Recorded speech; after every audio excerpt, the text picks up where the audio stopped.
we're back with another episode of the Lakers Fast Break Podcast. Sorry about the other mishap, everyone. Couldn't keep the feed on the strip for Las Vegas. It is, of course, Cheryl Glass. Thanks so much again for joining us right here at the Lakers Fast Break Pop Culture Cosmos, where we cover the latest news and trends in pop culture each and every week, twice a week, wherever you get your podcasts. Also, as well, Inside Sports, Fantasy Football, NFL Week 16 is going on right now. Please go ahead and check out our thoughts.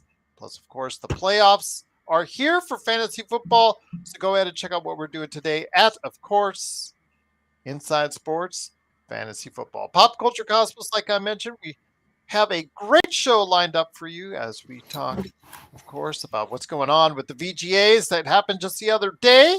So go ahead and hear our final thoughts on the VGAs right there at the Pop Culture Cosmos as well. Add work on those free throws. Go Lakers. Yes, absolutely. Yes, AD does need to work on those free throws indeed. But also, of course, go ahead and check out Daniel Berry Sports Highlights. Also as well, of course, Empire Jeff covering the Lakers and the Dodgers.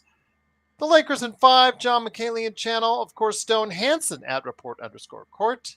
Of course, also as well, our good friend Alfred Esmond, Legend 350. All these great peoples, including the Lakerholics, who were all out Christmas shopping, which is where I was at, which is where I lost the feed from. Thanks a lot, Las Vegas Strip. Went right there. The whole feed went away. There you go. But I had to make it back, had to rush back here to go ahead and make sure you're taken care of. But go ahead and check out the Lakerholics, who decided all not to be here on a great weekend for the Lakers. But that's okay. We wish them a Merry Christmas by going ahead and heading on over to Lakerholics.com. And speaking of doing things to support us right here, please go ahead and yes. Oh, okay. I can't hear your fan, Mark. I can. You can? I can. No. I can hear you dying right there. Yes. But I can't hear your fan. So all's good. So, all right. Yes. What is it with this show and people trying to die on camera? I don't get it. I just don't get it. But anyways, go ahead. Speaking of liking and supporting, please like, subscribe. We still are trying to get to 2,000 subscribers. Please go ahead. We're almost there. Go ahead and give us a hand. Subscribe to us today. Like. Remember, you also get $2.99 just a month. $2.99 a month. That's it. $2.99. You become a member. Get emojis, badges, big shout outs from all of us. Big shout out to CJ, our most recent resubscriber. Go ahead and check out that. As far as what I do, I provide videos, updates, articles, and more right there for you as a member of the Lakers Fast Break Podcast. Yes, we do need, we're at 1961 or 62. No, 1962. So need to go ahead and just get a few more to get this by 2000. Can we do it before the end of the year? It's up to you right here at the Lakers Fast Break Podcast. Well, the Lakers, while I was on the strip fighting for our parking space, the shopping malls of the Las Vegas area, the Lakers had themselves the second of a, not necessarily a back-to-back because it wasn't on the same day, two days in a row, but it was 2 games, 3 nights that they spent in Sacramento. Second time around in Sacramento. What would happen? Well, a lot of confidence was given as far as what I thought was going to be a win on the front end. But enough gas left in the Lakers to go ahead and do what Magic Man had said and go ahead and provide a victory as the Lakers got off to another good start again. Despite back and forth game throughout the rest of the game, they were able to go ahead and pull away late by 10.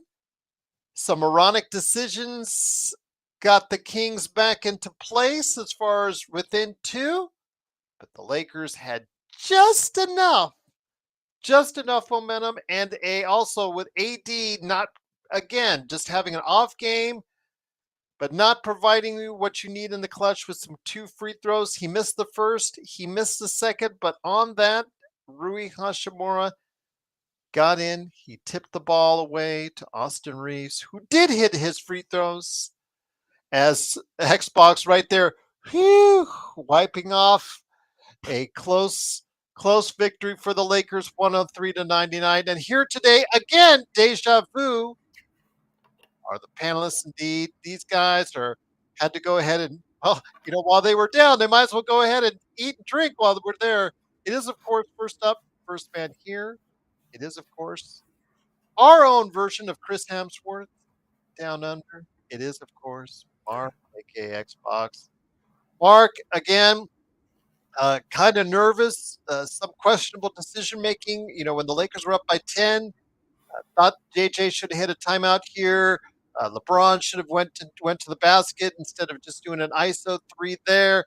Some AD not hitting any free throws. Put all that aside. The Lakers again for 3.5 quarters were very strong. LeBron uh, again, Darren's probably going to just eat me alive on this one, but you know what? He did play okay on the defensive end, and he did provide the team with enough impetus as far as a good, strong first 3 quarters, and that was just enough. They got it home. Some good shots that halfway through the third quarter, just about 2 minutes left. They control the game, Mark, but that was just barely enough to squeak by. They get the two in Sacramento. They're now 16-12. I don't want to say things are looking up because, again, we talked about before, 5 through 12 is like a mixed match. Anybody who wins 2 or 3 in a row, all of a sudden they move up way in the standings. I'm hoping that's the case. The Lakers can start putting some wins together.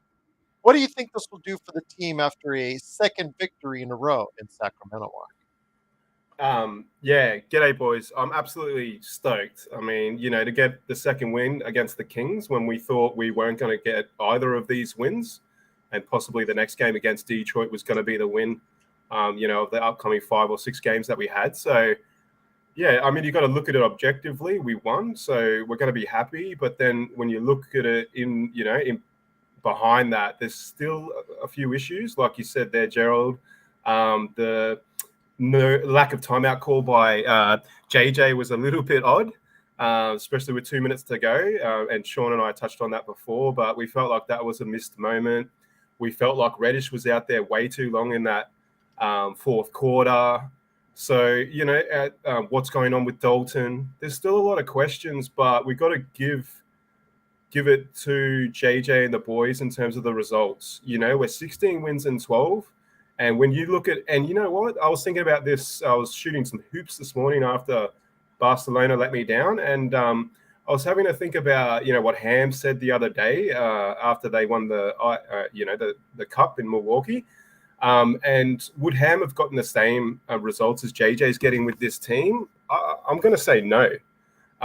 That's my honest sort of thought process. I know he's still got his learning curve to go through, or he's still learning JJ, but I feel like, when you look at it and how negative we can be with the squad at times, at least we're picking up wins. Hey, so a win's a win. We'll take it. Still issues, which we'll go through tonight, but yeah, man, I always love beating the Kings. That's for sure. On a Sunday morning in Australia, doesn't get much better. Doesn't get much better than that, my friend. I love Kurt Affair, man. Happy holidays to you, my friend. Marky Mark and Shawnee Sean. There you go. Also here today, good man indeed. He headed up, absolutely, along with Xbox, he headed up our playback.tv/Lakers Fast Break live coverage of the Kings and the Lakers. It is, of course, the man from Toronto. He did get out of Toronto traffic to go ahead and try to host at first, but my feed on the strip sucked. It is, of course, the Magic Man, Sean Grice. Sean, great to have you here. Thank you again for your patience, both you and Xbox. My apologies for the inconvenience on that to everyone out there as well. Glad we can get it back going. Hope we can get the crowd back, or at least some part of it. But again, a Lakers win. We'll take it. It wasn't pretty.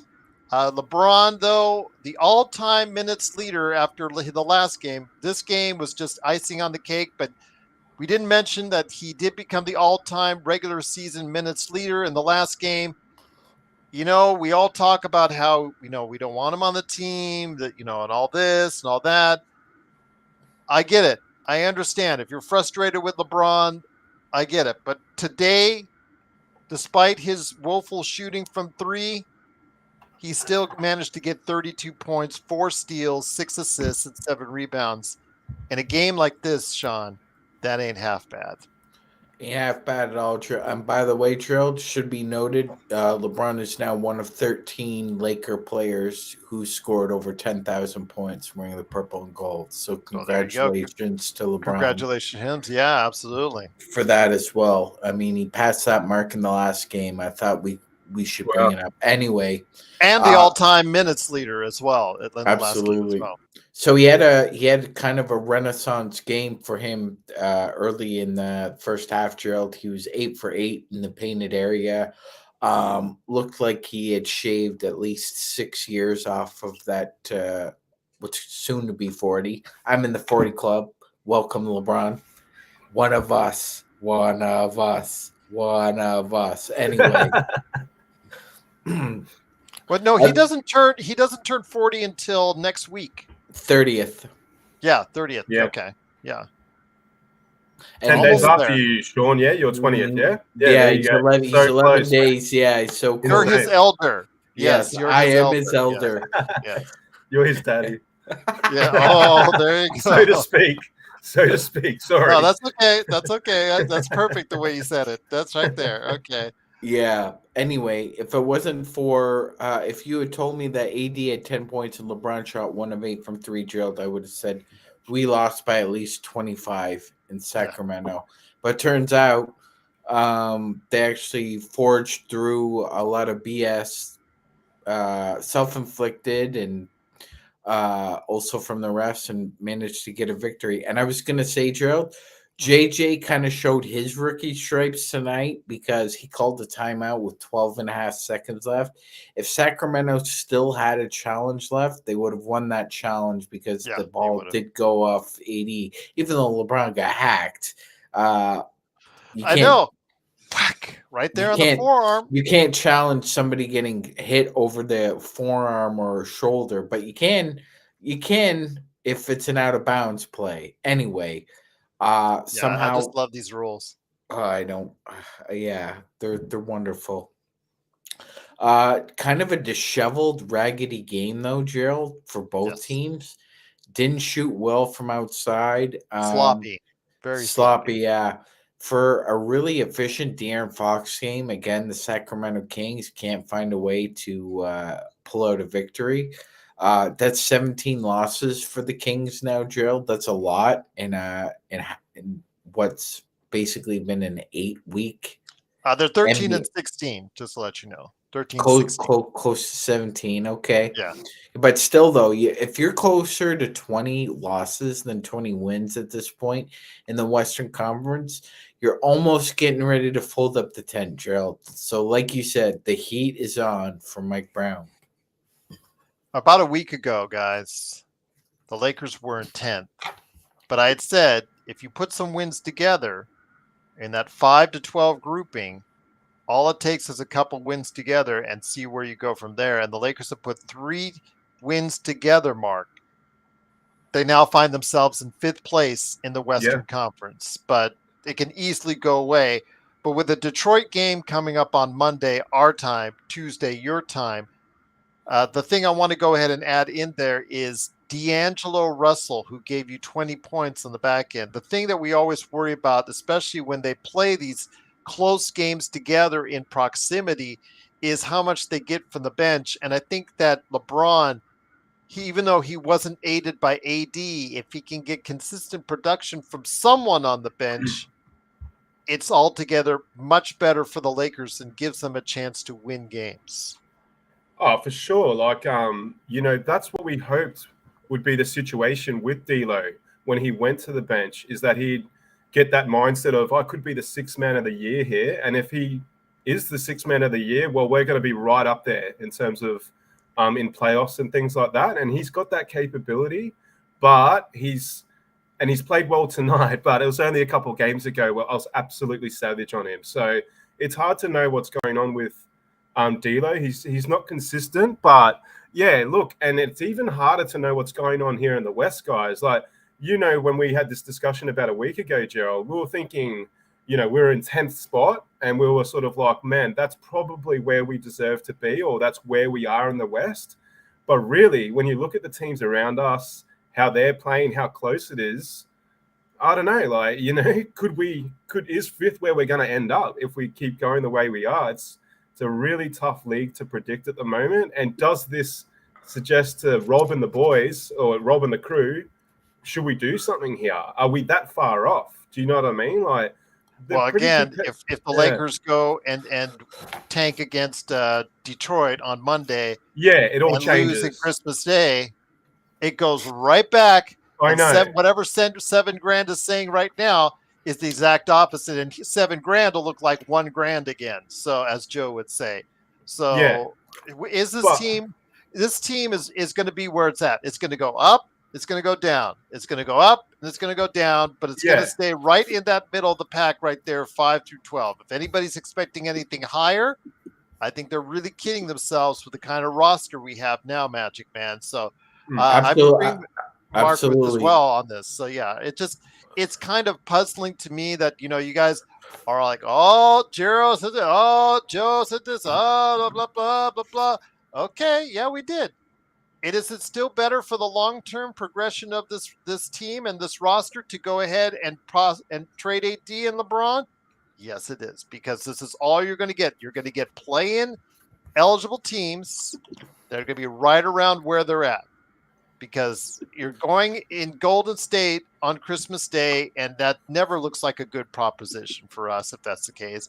They've got to, even if they win Detroit, they've got another game against the Kings, who will probably not be very happy when they see the Lakers, when they come down here to our place.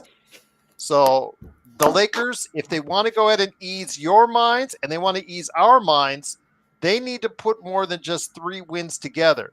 Because if they're just winning 3 here, they're losing 3 there, they're winning 3 here, they're losing 3 here, there, they're just going to be in purgatory for the rest of time until LeBron and AD get out of here. Is it still the best thing for them to be traded? Yes. It's just that simple, $7,000. So before you spout off and say, oh, la, la, la, la, la, all right, we're happy that the Lakers are in 5th place in the Western Conference. But before you go ahead and say things like that, make sure you realistically look at where this team is at. Denver can go on a run. Minnesota can go on a run. The Clippers can go on another run. Any one of these teams from 5 through 12 can go on another run. And all they need to do is put 3 or 4 wins together, Magic Man. And if we lose 2 or 3 in a row, we're right back where we started once again. 100%, Gerald. About 3 weeks ago, it was the reverse. The Lakers were in last place in the Pacific Division. The Kings were in first place. And now the Lakers are in first place in the Pacific Division, and the Kings are in last. So that's just the way it's going to work. We've been emailing each other for the past 8 weeks or so, folks, and we've seen the pattern. You win 3, you can, like Gerald said, you can go all the way from 10th to 2nd. You lose 4 in a row, you can go from 3rd to 12th. And that's just the way it is now in this Western Conference. It's going to cannibalize itself. Yeah. And we need to keep up that great conference record that we have, Gerald. As long as the Lakers have an adequate conference record, I think they'll stay well within striking distance for the top 6 seed. But as you said, if they want to just wilt and give games away like they almost did tonight, you can find yourself in the play-in tournament quicker than you could shake a stick at. So it's just one of those years again where the Western Conference is going to eat itself alive. $7,000, you are permanently banned from your 7. We're just calling you $1 or $0,000 from this point forward.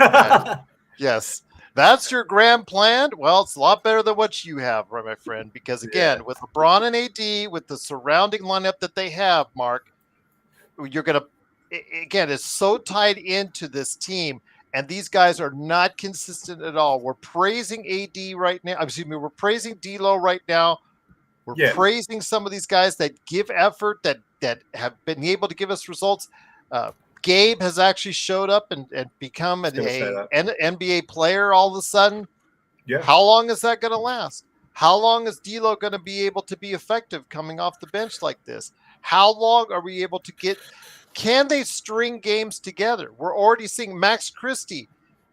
Max Christie didn't quite have the game today that you needed to. He's been so good so far in the past couple games, whatnot. Looking so well. He's going to stay in the starting lineup because they still won. So he's going to stay in the starting lineup for at least a little while longer. But he's not even putting consistent games together. You need consistent production in order to continue to win games.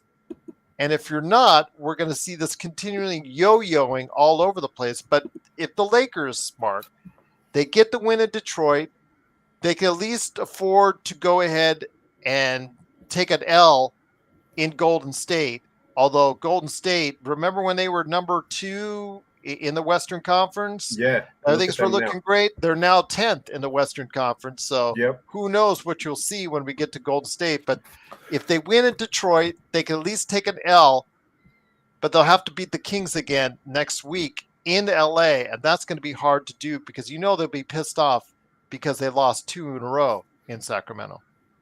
Yeah, totally. And what Sean said there is so right. Like, we've won 3 games. We've moved up to in the top 6.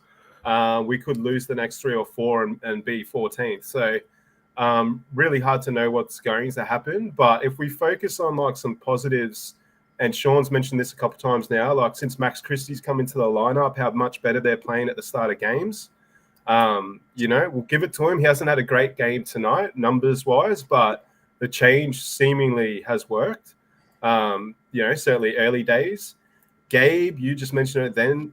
Gerald, Gabe, I'll give him credit of being his most savage critic, I reckon. And I think Joe said to throw Gabe out the window, and I said I was going to be the one throwing him. So I regret that at this point. He has really played well the last couple of games. I'll give it to him. You've got to give players credit when it's due. Good on you, Gabe. What's going on with Dalton? Again, something that we'll get into a little bit there. But as Sean told me before, and you've said, it just looks like he's lost his confidence completely, which is not good. Like, how do you get that back as a rookie? So there's something to talk about there. Reddish, man, he had a shocker, but then he had a couple of good moments. It's a really funny fourth quarter, wasn't it? Like, we sort of wanted to give them the game, but at the same time, they wanted to give it to us. And then the refs were, were also wanting 5 to give minutes it to them. to 2 minutes, 5 minutes to 2 insane. minutes, they were giving the game to us. That's how we got up to 10 because they weren't hitting anything from outside. That's right.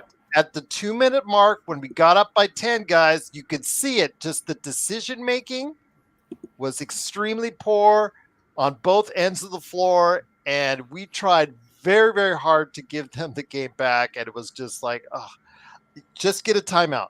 Just get a timeout to settle things down. Remember the AD LeBron, free throws? He missed those, and Rui got the tap out. If he didn't get that, they would have had the ball with a winning play to go. So we'll take the win, but I just don't. Man, it's so confusing. Like 7 or 1 or whatever grand you are, always goes a bit hard with because he really loves AD and LeBron, which is fair enough. But I just sort of putting this to Sean, maybe like we've had a discussion before, myself and Gerald, about trading AD. Like, we sort of go how he goes. He's not a consistent player. We don't look like a consistent team. Would you trade him if you had the opportunity to, say, get 2 superstars for the guy?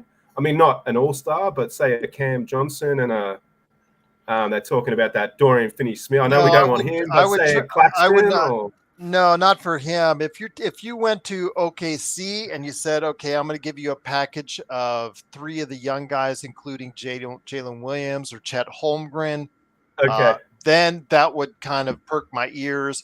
Or if you go to Houston and you pick 2 of their 3 top guys and get Sengun in the deal, then there you go. Then you start doing it, and plus a myriad of picks too. You're talking about if you want to go ahead, you want to talk AD, then you're talking at least 4 or 5 picks along with it. So, $7,000 is talking about what's the grand plan. It's not rocket science. There's $1,000. It's not rocket science. No. It's absolutely simple. We are going to continue this yo-yoing up and down. this team, again, with the roster it has, it's just not reliable. You're seeing the best of the best right now, which is great, and I hope they can keep it on going. But if a week from now we're right back where we started in 10th place, again, that's just where this team is at right now. We're going to constantly see that up and down, and it just so much is reliant on AD and LeBron, Sean. Yes, Cheryl. So much so that AD has a 10, 15, and 5 game, and you expect the Lakers to have the doors blown off them. And meanwhile, they want a really, really cutthroat road game. That being said, we're too reliant on two superstars, Gerald. It's become a really bad soap opera that you have to rely on these two guys for 35 plus a night. Plus, you have to ask AD to get at least 12 to 15 boards. Plus, play dominant defense. And you need something from at least Austin Reeves. It's become a bad, predictable offense, Gerald. And I think Allen and I want to give someone else the credit too as well. I think it was Jeremy. Jeremy and Allen were both talking about how predictable the offense is, and it's because of your reliance on two superstars. It's almost as if teams can basically guess what kind of set or what you're going to run for AD or LeBron, and are able to turn defense into offense. The Kings tried to do that tonight. I mean, we did a pretty good job of keeping them at bay as far as the run is concerned. But yeah, Gerald, it's become way too predictable. How many titles have we won without LeBron? 1 grand. I'll just put it to you like that. You're saying ask the Chicago Bulls how many titles they won without Jordan. Ask yourself how many titles do you think LeBron and AD together with this myriad cast have left in them? They don't. So if you want mediocrity, you're welcome to it, because that's all you're getting is what you're getting right now. They're going to stay in that 5 to 12 range because they just don't have enough of the pieces to put that together. But right now is the best of times, and let's hope it stays that way. But yeah, if you think they're any better off right now than they would be if they traded started from scratch, traded from LeBron and AD, got paid. Well, LeBron has to give permission, of course. Got pieces in place for the future. But then again, it is Rob putting it together, 1 grand. So who knows? It's anybody's bet. But maybe they get a new GM in place, making better decisions for the team. But still, again, we're going to be in this myriad of up and down yo-yoing. So if this is what you want, this is what you're going to get. But if this is what we got, all 3 of us here, and Joe, and John, and everybody on the panel is going to let you know, 1 grand, that you called this and you wanted this because you got it. And I know what the team wants. I know what the team did, because they generate money, because LeBron's name. I know what he does. I know how much he generates finances. So even though the mediocrity is there, guys, even the fact that the up and down ride still continues, I understand how much money he makes. So it's hard to get off that. It's easy for us to say trade AD, trade LeBron, et cetera, but I understand from a financial decision, Mark, that's really hard for them to do as an ownership. But even though if there's no realistic window, let's say I went to you and I said, you're running the Lakers, and I said, there's still no realistic window for the Lakers to go ahead and win a championship with these pairing together, because we cannot field a supporting cast that's going to work around them. Would you still be apprehensive to do it, knowing how much they bring in, those two, knowing that their star power brings in so many people? Yeah. Oh man, honestly, I don't know if this is going to go down well with the chat, but if you gave me the opportunity to trade AD, yeah, man, I'd be trading him every day of the week.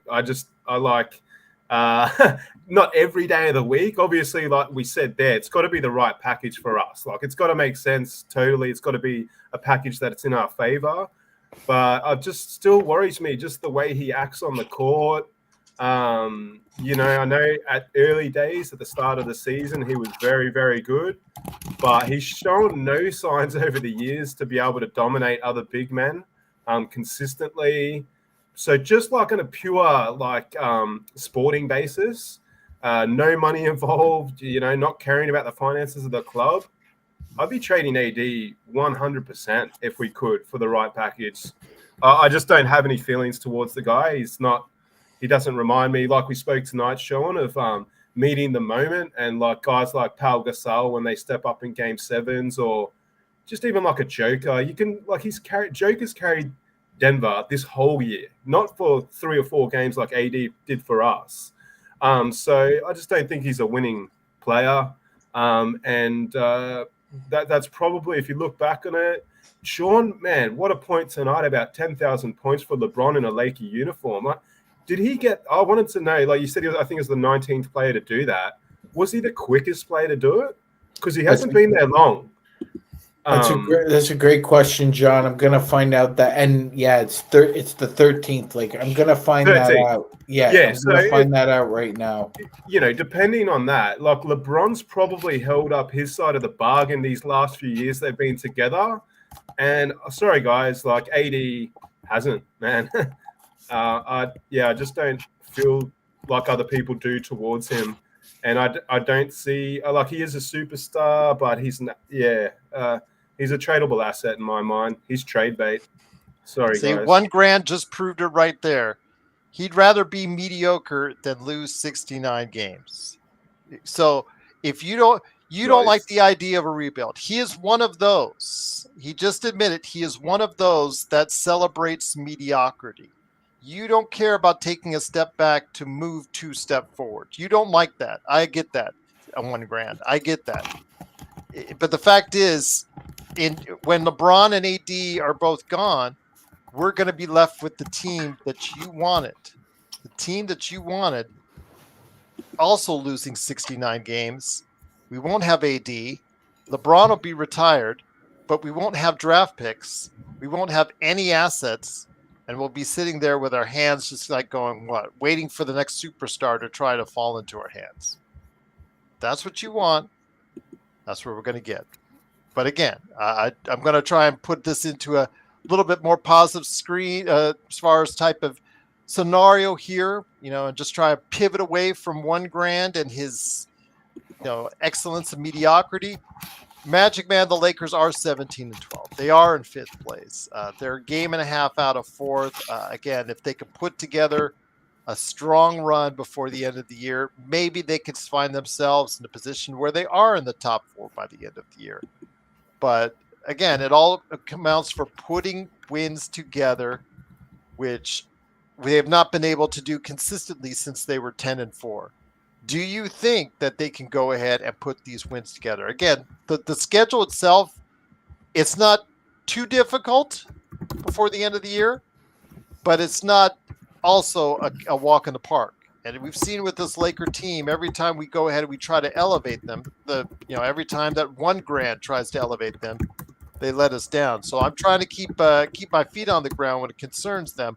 I think there's a good possibility that they can go ahead on a little bit of a run, try and get some distance from these other teams.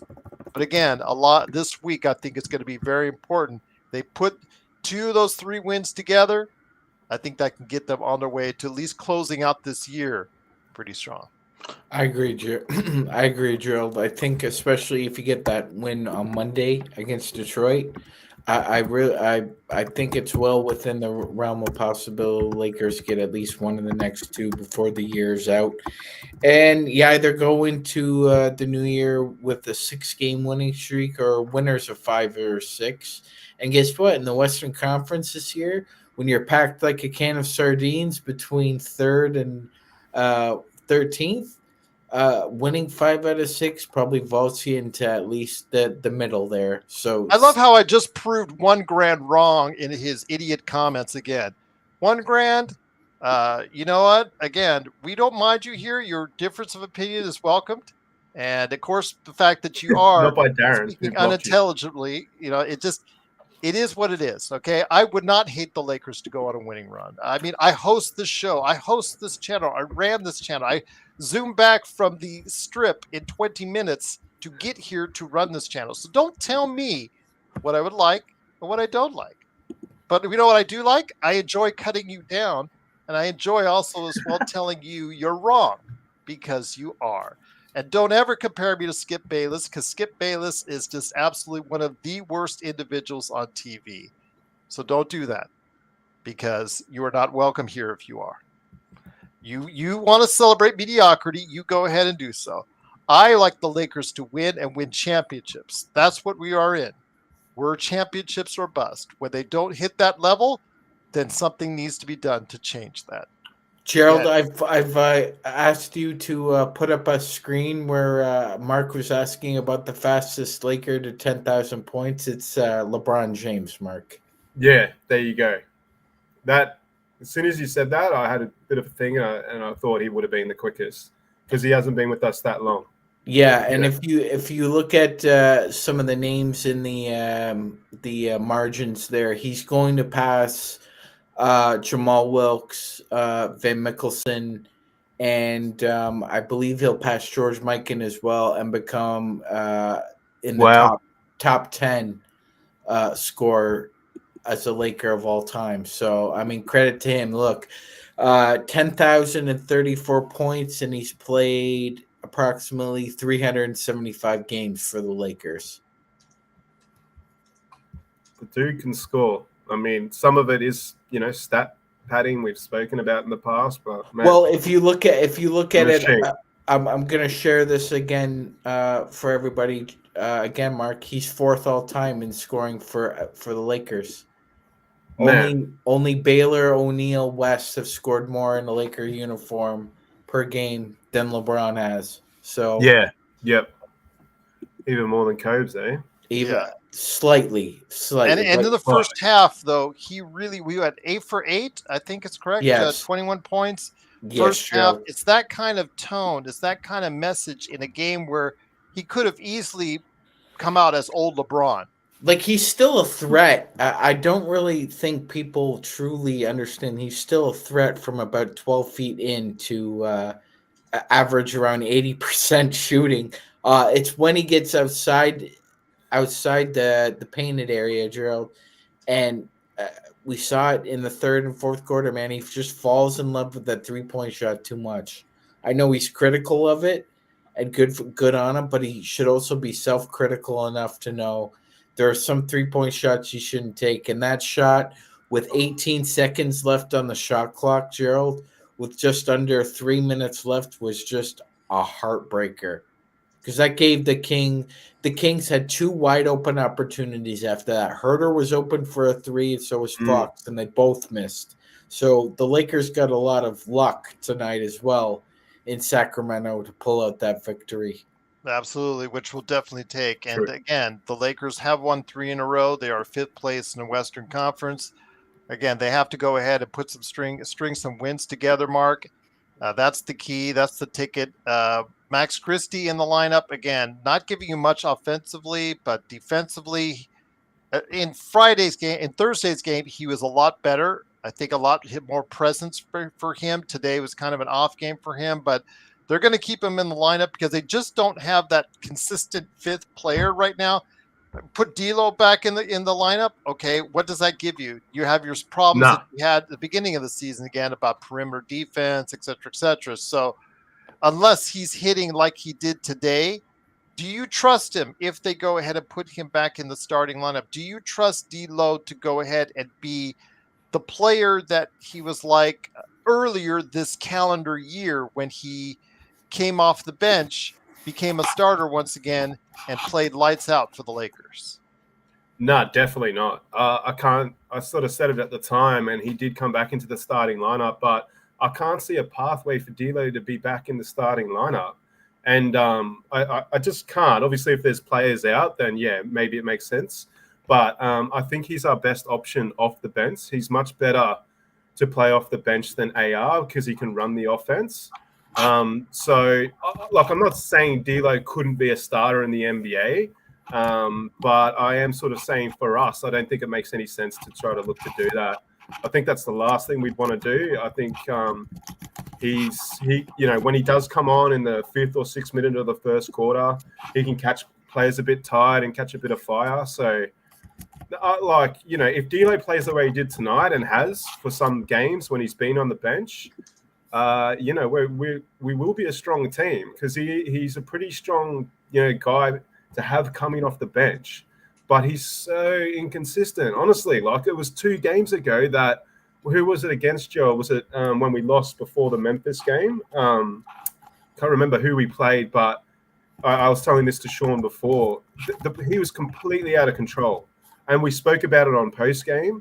Yes. So that's 3 games ago. Like, if he plays tonight, like he did tonight, all the time, that he would start in the NBA. But he's so inconsistent. He's a bit of a downhill skier. So I'm always, I'm always going to give our players credit when they're due, like we do tonight with D'Lo. But the answer, putting him back in the starting lineup because of performance like tonight, that's not going to do us any favors. I don't think. He's got to keep coming off the bench.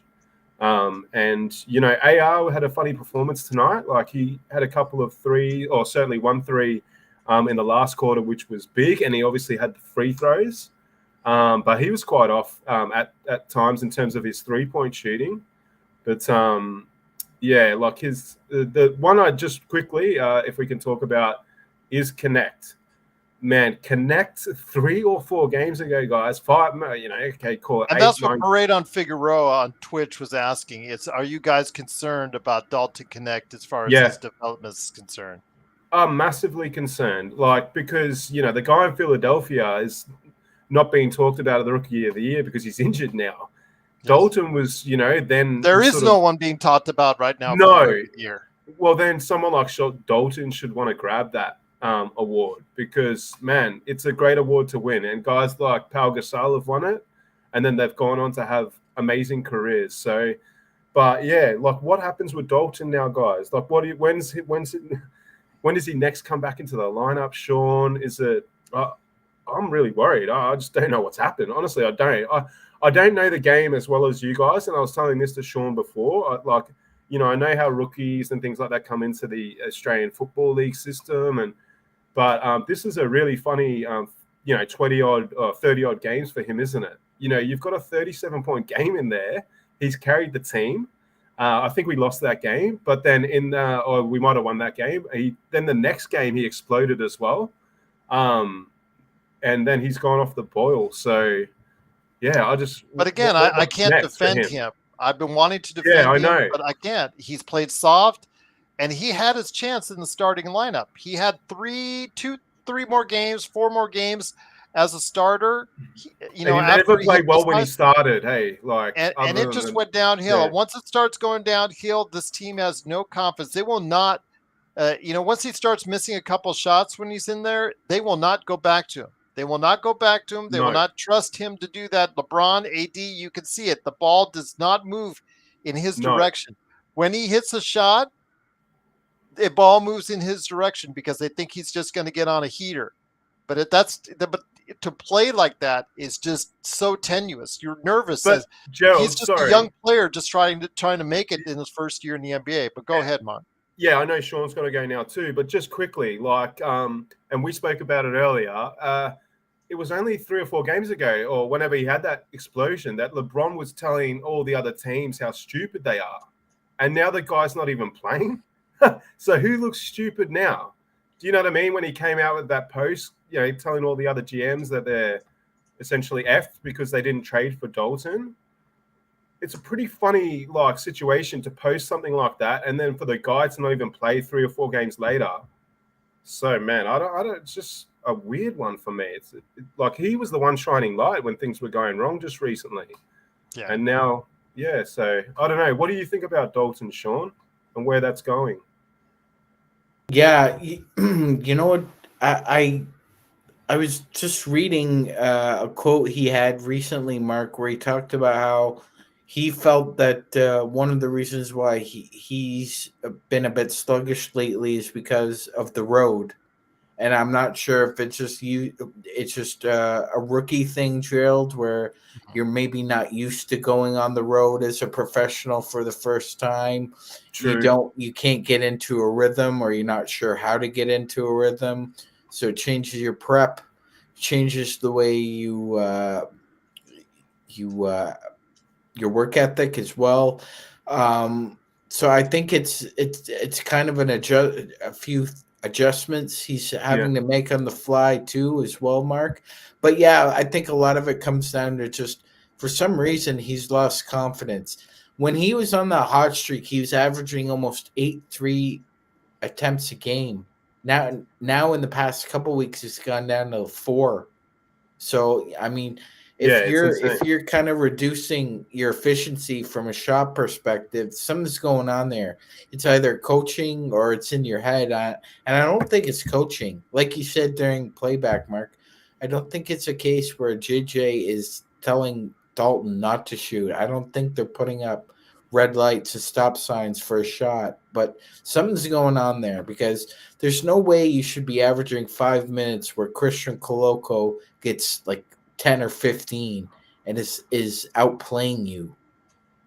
No, it's very strange. Yeah, and like you said tonight, Sean, hopefully someone like one of our Laker reporters that's always there presses JJ on it, because I want to know what's going on.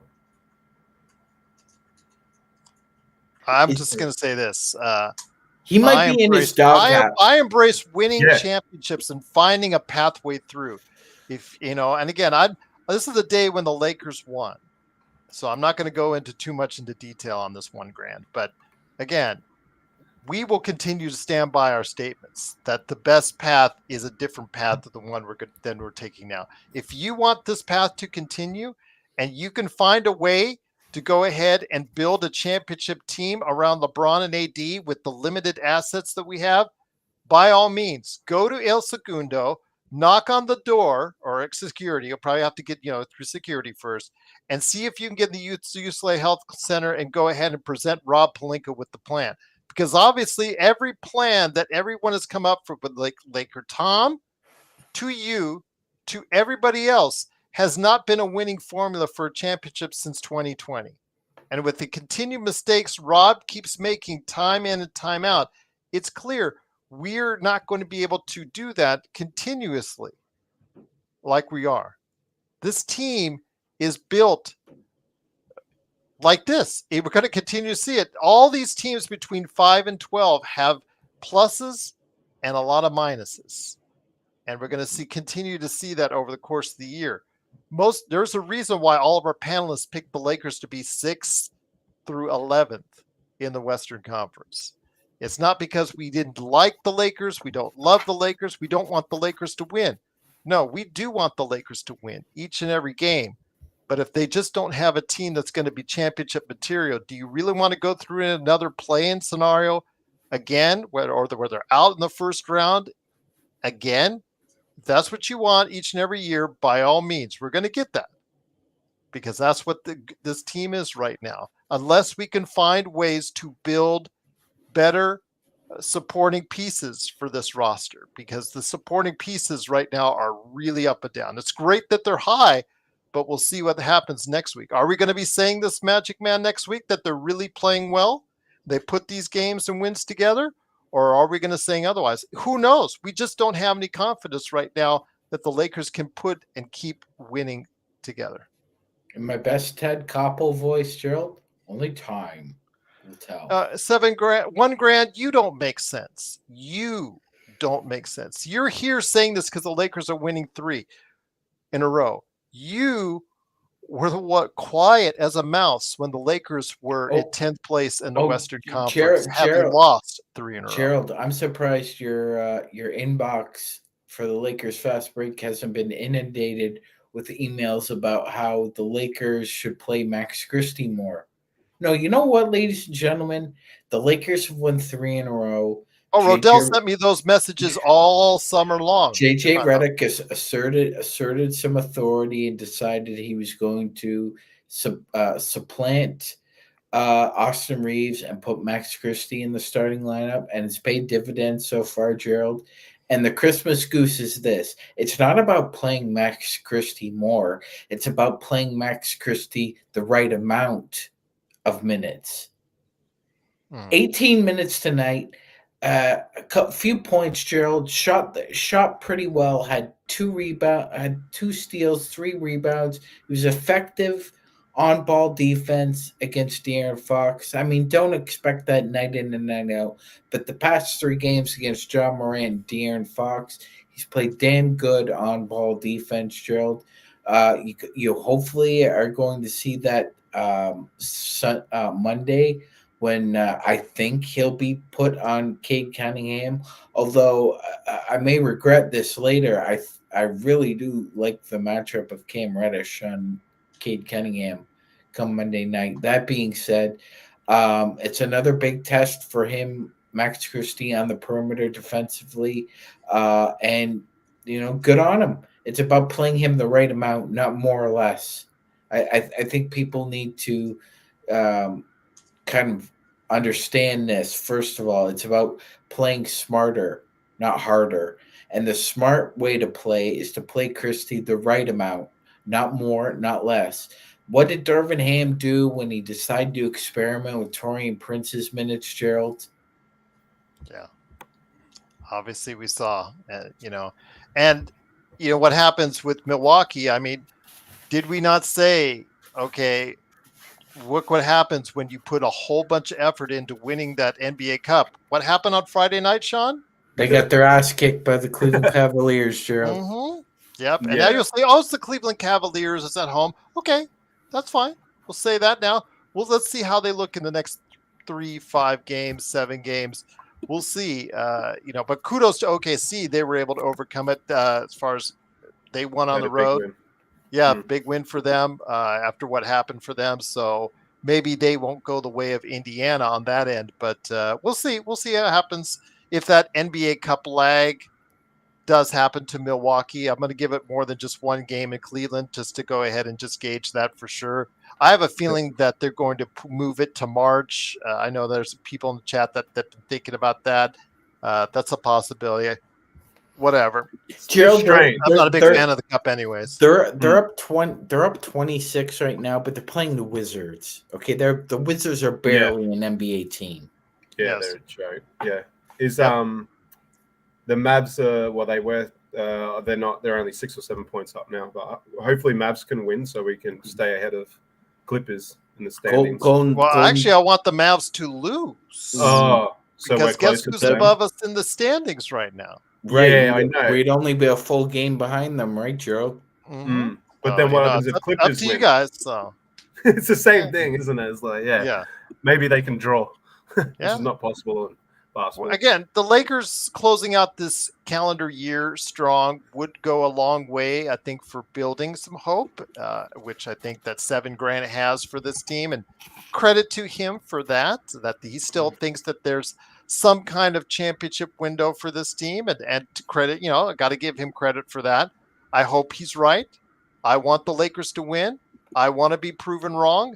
I want Sean and Mark and Joe and everybody who's asked to trade AD and trade LeBron. I want us to all be proven wrong, because that means the Lakers have won a world championship, because nothing else should be anything less for the Lakers.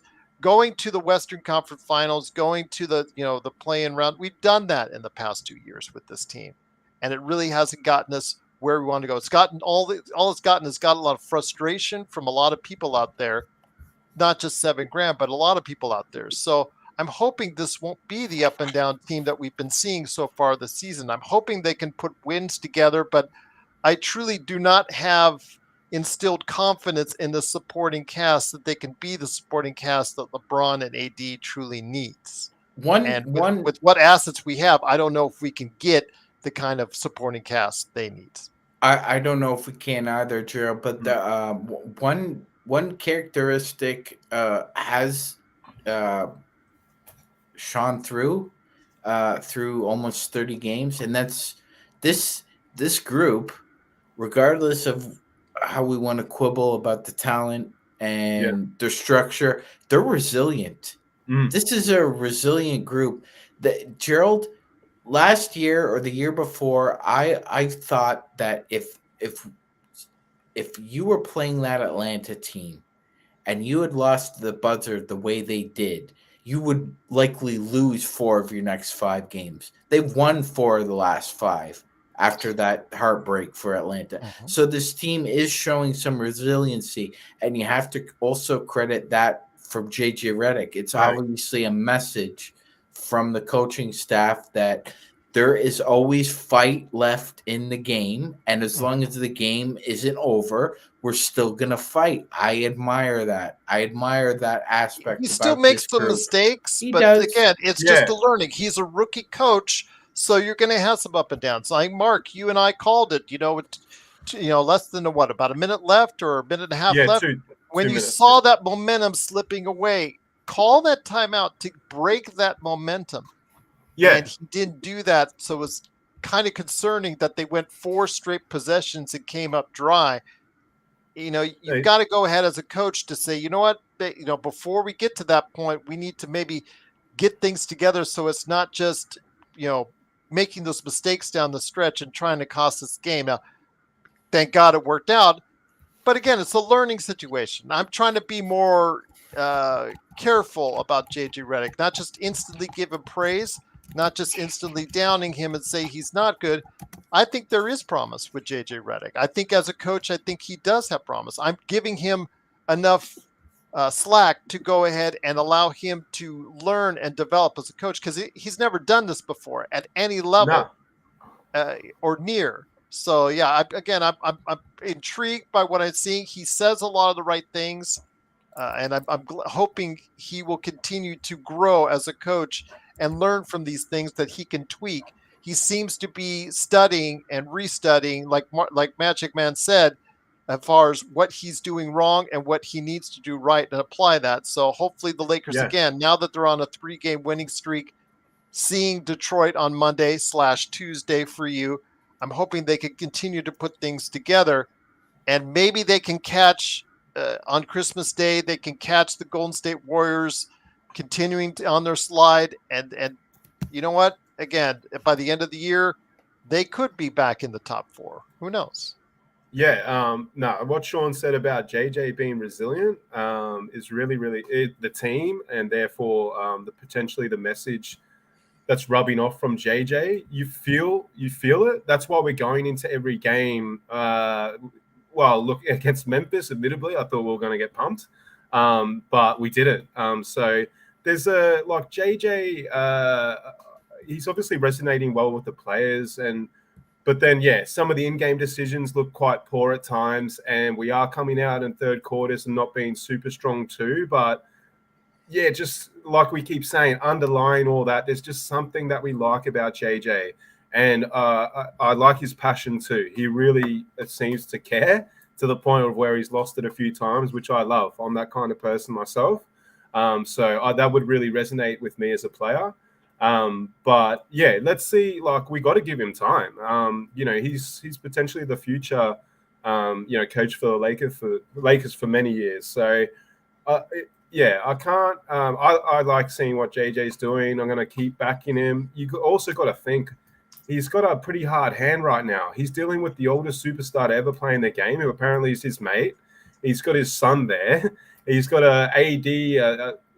Probably a guy that should be leading the team in terms of being that A player who never really wants to be the A player. He's benched D'Lo. He's putting up with Dalton. So he's actually handling quite a lot as a coach, and seems to be doing it quite well. So, JJ, I'm a big fan of JJ. Yeah, I didn't think I'd feel like this. Honestly, even when he got hired, I was not super happy because he was very combative in the media, but he's really taken it like, a duck to water. And I love the guy. I love seeing the passion. But yeah, just some of those decisions, hopefully he gets right in time. But surely, he's got enough experience there as well. I guess maybe they did tell him, look, let's go for a timeout. And he just said no. And that's something he'll learn from. But maybe he's not getting the right sort of, feedback all the time as well. Because surely someone was pulling him aside going, JJ, 2 minutes to go. We've lost all momentum. Let's call a timeout. to his credit, we didn't. We won, but yeah, it's because we fluked it, really. Two things I like, though, Magic Man, in the two games, the Lakers in both games out-rebounded the Kings by 10 on Thursday. This is something we did mention today, only by 2. I know that there was a couple of possessions that I really didn't like because they seemingly got 4 or 5 offensive rebounds, but they only got 11 offensive rebounds total that they were credited to, and the Lakers 9. But the Lakers, again, out-rebounding their opponent. That's something they need to continue to do, Magic Man.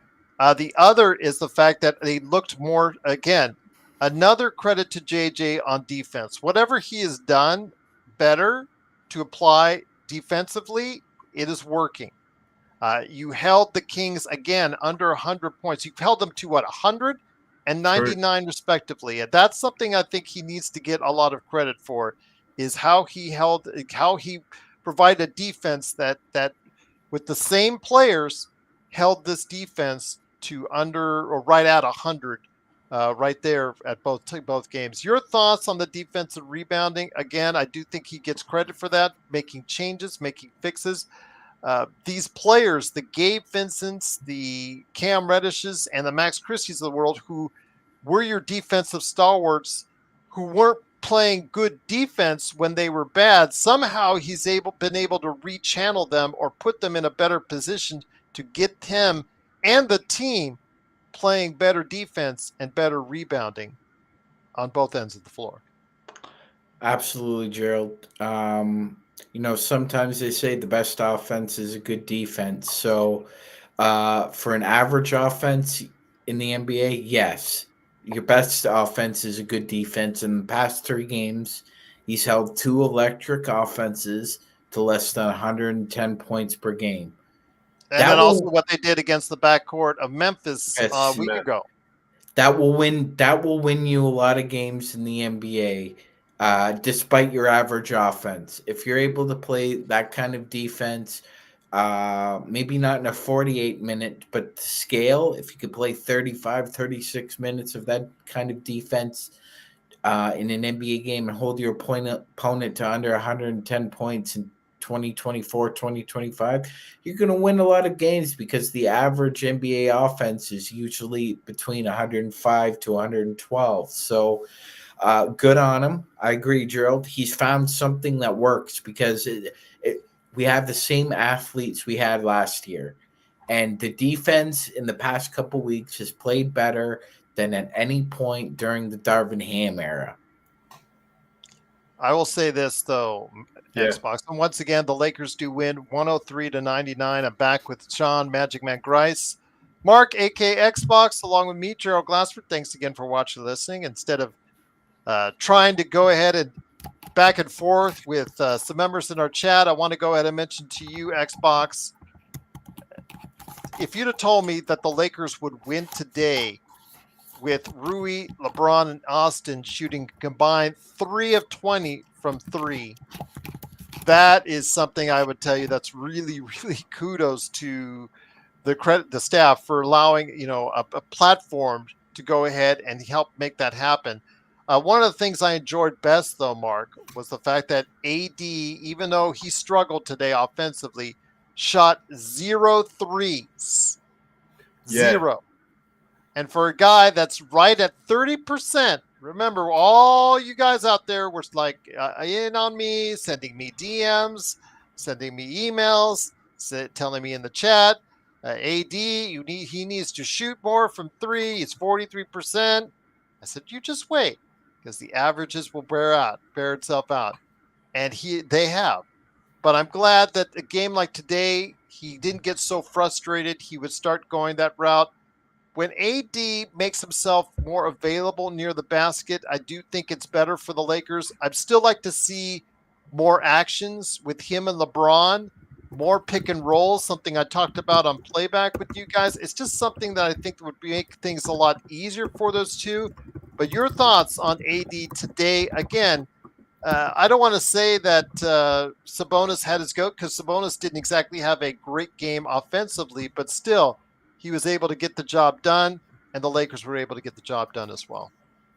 Oh, look, he did want to shoot threes, but I was blowing up to Sean during the fourth quarter because he was standing out there wanting the ball, but there was a couple of moments where LeBron just refused to pass to him, maybe, doing him a favor by not passing to him. So it wasn't like he didn't position himself to shoot a three at times, but he didn't shoot a three, and I'll give him that credit. And like I said to Sean in the game and yourself during the game, man, imagine if the guy just had a mindset that he'll never shoot a three again.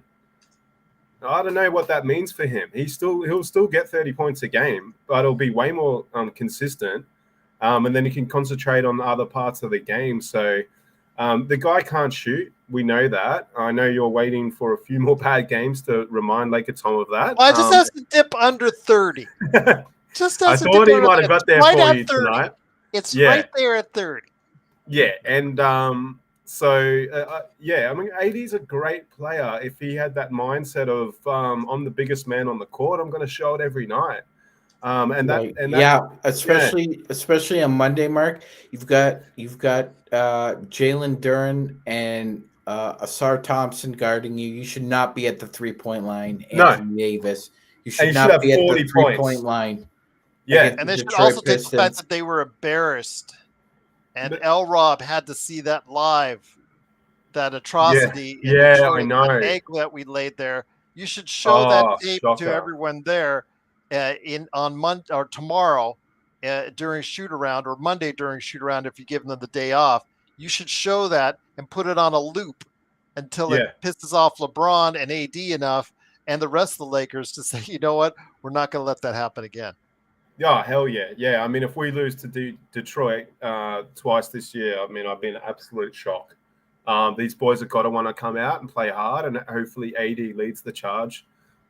Because if he gets down low, man, we're just such a different unit.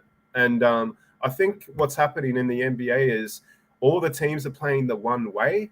It happens a lot like in football. You'll have a team that will be very successful, and then soccer, all the teams will start playing that way. Then eventually the difference comes in the years down the track, and the team that does play differently wins things. So why aren't we looking at this opportunity going, we're not going to be the 3-point team like Boston. We're going to be the percentage guys. We're going to go down low. We're going to be smart. We're going to play hard on D. Like, you've got to differentiate yourself, because the fact of the matter is, if we're going to start having a 3-point contest with other teams, yeah, we'll win some games, but we're not going to win against teams like Boston and that, man. They're way better shooting than us.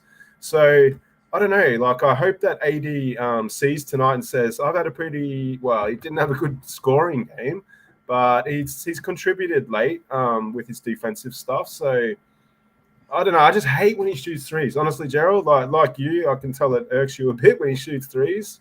It's just not the best allocation. It's not the best allocation of his resources. Yeah, if you were him, it's just the mindset with him. You just want to shake him sometimes and just go, AD, what's going on here, man? Like, just don't ever shoot a three. Don't stand out there. And there was moments tonight where he could have been low and made easy baskets for us, and we overcomplicated things and we got lucky. But we'll lose a lot of games like that. And I'll say this, probably the first game this year that we've won super close and maybe we don't deserve to win. And we don't usually get wins that we don't deserve, or we haven't been. I'll take the positives tonight, but man, I want to see, hopefully AD just gets in that mind frame of, like Sean, I'm the biggest man on the court, and let's do this. Let's bang heads. You think we would be upset? You think we're upset when AD takes threes? Try in San Antonio. Go to that San Antonio fan base on any one of their board. When Wemby takes 15 threes a game. Yeah. See how much they enjoy that. Yeah. Oh, it's the a game, 7'5" player continues. I don't mind, again, Wemby has proven he can hit them, but when you're shooting 32% from out there or 33%, and you could just, man, that's so many looks you could take closer to the basket. But again, that's the way the end life. But if you actually break down like the analytics of it, it doesn't make sense when you're missing that much if you started shooting twos. Bring that up. But do you know what I mean? So if you actually break it down and you say someone shot two threes and they've made one, and you've shot 3 twos and you've made 4 points. Do you know that, like, some people have got to look behind the numbers a bit? I don't think that's there's why the enough analytics. going That's why. on. Well, that's why this game is the way it is now with all the threes and whatnot, because the analytics have gotten into it. As far as because they say if you make 1 3 out of every 3, that's Then still it's the same better as than going 2 twos or 3 twos. It is what it is. That will I mean, change. the worst shot ever for me, Mark, is the Kevin Garnett standing with one back foot on the line, shooting that 24-footer he always used to take. And I'm like, if you just stepped one step back, one step back, you'd be at you're 3. Or go the other way. Like tonight, remember when Max shot? Remember that horrible shot he did, Sean, off the rim? Yes. I was thinking to myself, like, he could have, he sort of got rushed a bit, but he could have faked the defender, stepped 2 or 3 feet in, made it a Kobe, 28-foot jump shot, and nice. And Max is good at that, but they never do that kind of stuff. And maybe that's the change that we'll see in the NBA, where, people do not take the 3 to get a percentage 2 in due course. It's not happening now. And we got really lucky on the flip side with that because, man, they missed some bad open threes. That one Sean spoke about, Herder, and then Fox. Again, even if he stepped in and just took a 2, Fox is great around the rim and they'll just charge the rim. I don't know. I think what's better, miss or make? It's make. It's better for momentum and everything. So, I don't know. The NBA will change in due course. They just can't keep shooting and missing like this. Corbina says, "Do you all like the Olympic style of play?" I mean, I'm assuming he means the ton of 3-pointers, which I know that the league is, really getting some flack over. A lot of people talk about that's the decline in ratings, et cetera, et cetera. I say if you shoot that many threes, I just want you guys to go ahead and have an up-tempo game, and that's the thing I don't see is the up-tempo part of it. Like the Lakers right now, they are not the up-tempo team they were even last year or the year before. They've chosen with JJ a completely different style of play, and their pace is nowhere near what they once were. Now, obviously, it's worked out for them right now for 16 and 12, and just pace of play just doesn't always mean whether you're winning or losing. It doesn't always correlate to that. I get it. I understand that. But as far as a visual sort of feed, if you're going to shoot all these threes, I like it if you're up tempo as well to match that as far as the speed. And that's the problem. Teams are just shooting threes, whether they go up tempo or they go slow. And that to me is part of the problem right there. But Magic Man, did you have anything you wanted to add on to this, my friend? No, Gerald, that analogy was great. It's a lot like watching a car that won't turn over. You keep trying to turn it over, and nothing's happening. And like you said, that's what it's like. But then the defense would be really at people would say, oh, nobody's playing defense anymore. So you just can't win. You just can't win. Mm-hmm. So I'm assuming the league will try to do something. Yeah, also considering the fact that a lot of teams emphasize just give up the short corner 3. Just give up the pocket 3. It's debatable.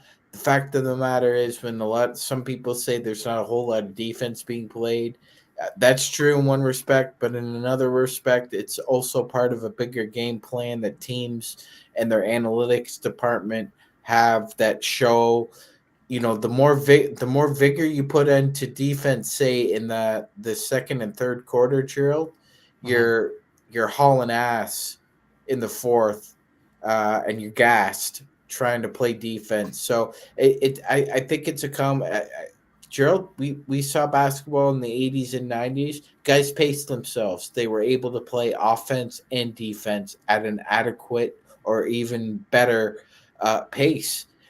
It's a choice. Defense is a choice, right? You've said the Lakers have out-rebounded the Kings twice in the past 2 games. It's a matter of effort, right? Yes, and even LeBron, even Darren, I know he would hate to admit it, but even LeBron has played an inkling of defense in the past 2 games. Not say he's been a defensive stalwart by any stretch, Darren, but even Darren might have to admit he did put his arm up on a couple plays. He did contest in a couple plays. although we were Oh, joking about remember that one with Sabonis? we were joking about you, Darren, because Yeah, we were. in playback, he did his he went to try to take the basket, did make the shot, started complaining to the refs, did everything that Darren was complaining about. Finally got back to the play like 30 seconds later, and because he was slow to get back on defense, they weren't expecting it on the Kings end, and he ended up stealing the ball. So From like Sabonis. all of Darren's arguments with him went right out the window for that play, which I felt really bad for Darren in that concept, because I get what Darren's saying. Like you talk about, Sean, it's a matter of effort and wanting to play on that end. And I know that come playoff time, when the defensive, it just gets higher and higher, everybody go, yeah, this is the basketball we wanted to see. The games in the 90s, or they're all making a real effort on defense again, blah, blah, blah, blah, blah. It's like, okay, I think if that's the case and everybody says, okay, the defensive intensity is there in the playoffs, whatnot, why can't we have the regular season? I think because there's just a mindset now, guys, in today's pro league, with all the millions being made and all that these guys just don't want to do it on an 82 game season anymore like they do in the old days. I think it's just the same thing with the All-Star game. They just don't have the mindset that they once did and approach that they once did to those games during the regular season and during the All-Star game. The Lakers might now have it for a little while, but how long will they sustain it? How long will they sustain this effort that we're seeing right now, Mark? Yeah, look, on that point there, I heard the other day, like Larry Bird, I think the biggest contract or his whole career or something like that, I think it was his biggest contract, it was like a 4 or 5 year contract with Boston, and he got $3 million like for the whole contract. So when you think about how much money's involved now, these players do have a lot of power. Even guys like your 6th, 7th, 8th, 9th man on the bench are multi-millionaires. Hey, Mark, yeah, look, Dante DiVincenzo can mouth off to Tom Thibodeau, and he's an average NBA basketball player. Spot on. So that's I don't know how you change that. That's the entitlement. That was the big one for me. Yeah, and you can see it on some of the players. Like sometimes they just don't even care what the coach has said. It's all about getting stats. It's all about just getting the offense, in there. And it's all about looking good at one end of the floor instead of, unless you're a specialist like a Lou Dort or someone like that really is known for that end of the court. And a lot of times over the course of an 82 game season, these guys just won't give you what they need to give you on that end of the floor. And for that, I can never argue with Darren on when it comes to LeBron James. No, that's right. And that's always been a positive about LeBron. Even this year coming in saying he wanted to play 82 games, even though we don't want him to because of his age. Give that to LeBron. I'll always give it to him. He's had the right mindset with wanting to play as much as he does. But then when you actually break down the numbers, like I think I heard something like Jordan played 82 games in 11 seasons out of the 15 he played, where LeBron's only ever done that once. So LeBron's got the right intentions, but again, even him as an actual player sort of hasn't followed through sometimes. So I don't know how you change it. They're getting so much money. There's more money coming into the game. What do you do to Steph? Well, if Steph tells you I'm tired, I don't want to play, what do you say to him? And then we've seen on the flip side, we've just given LeBron 5 days off and the guys come back like there's no, like he's 20 again. So the balance is just all over the shop. But I do hope they get that part of it right. I don't know if it's you got to start performance incentive, the match day games in terms of the wages that they do get these guys. I don't know how you do all that, but you've got to do something, because if the money gets too much and the players just have all power, it's not going to be good for the league. It's sort of going that way at the moment, isn't it? It is, and that's the problem. I mean, case in point, Zangerstein, so great to have you back, my friend. Hoping all is well with you. Salamat for returning to us. Hopefully you will have a fantastic Christmas. She pointed out, guys, in the past 6 games, they have the top defense in the league. But this is also the team, Magic Man, that was 28th overall defensively not too long ago, and with essentially the same players and essentially the same rotation. So when you talk about effort, when you talk about those things that JJ is trying to preach on the defensive end, obviously something clicked for now, but we can see what with these teams, a lot of this right there is effort. A lot of this right there is, when you talk about it, is wanting to be better on defense. Because again, this is the same team that was 28th in the league in defense not too long ago, Magic Man.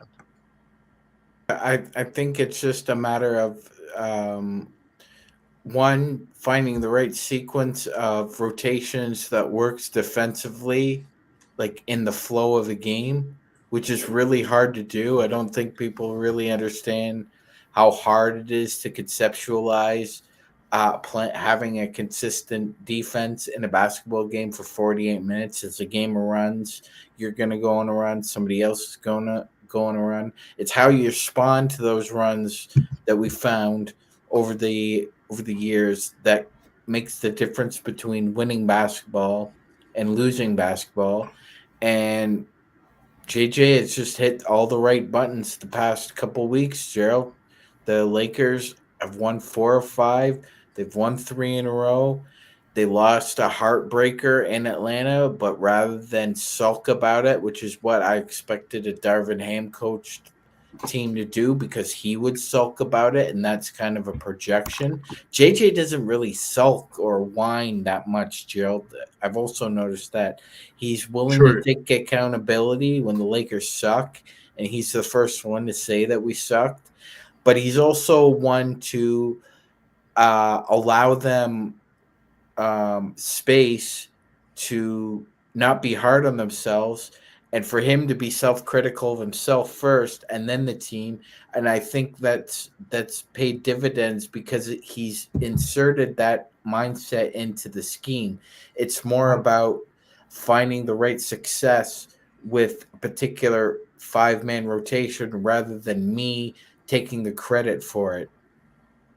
Yeah, Cleveland, again, I don't want to be too hard on Milwaukee yet because Cleveland just blew out Philadelphia by 27. So, of course, the 2 days, that's 50 points over 2 teams over 2 days. So, yeah, Cleveland at home, they're playing at a level right now nobody was expecting. And Gerald, if anybody had that on their dance card, I want to know who that was. What are they missing, though? They're missing something. I'm not sure what I don't know. You've lost 24 times a year. Tell me that they're missing something. I know. Yeah. I watched them too, but they're missing something. I'm not sure what it is, but they're missing something. Well, I matched up against Boston in a 7-game series. I still think most people would take Boston because I think they need to get a little taller in the backcourt.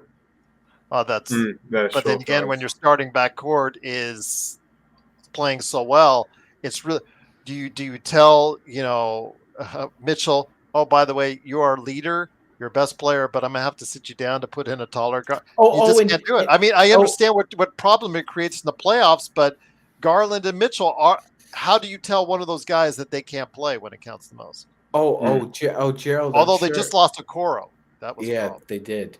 Well, Gerald, it's funny how Kenny Atkinson gets hired by a team that has Jared Allen, and then all of a sudden they start winning games again.